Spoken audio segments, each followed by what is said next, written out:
Earlier this year, I was playing some Diablo 3 with a pal of mine.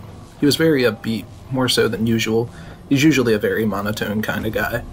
He was excited for a few games that were coming out this year, specifically Greedfall and Remnant from the Ashes. I want to talk about the latter today.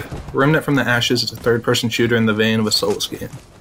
Other than my pal, most forums I've investigated all came to the same conclusion. It's a Dark Souls clone. Emphasis on clone. I've worded it this way because they're both right and wrong. It very much is a Dark Souls clone for the first playthrough.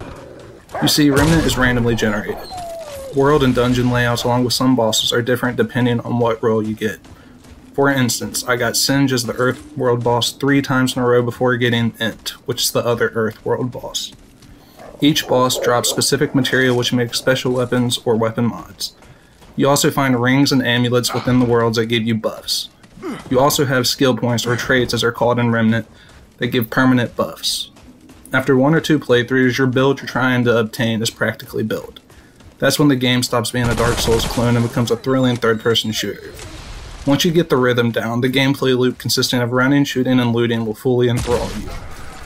The challenge mostly becomes muscle memory. You can play with up to 2 of your friends, which is where the fun starts. Like other games, more players equals higher difficulty. I've logged 68 hours in the standard game mode with an additional 15 hours given the hardcore mode. Hardcore mode came with a later update which included a few hardcore exclusive rings. The completionist that I am, I endured. I wanted to make this video because if it wasn't for my buddy, I would have never heard of this game. That's a shame because it's truly a gem. A gem that all of you should be enjoying as well.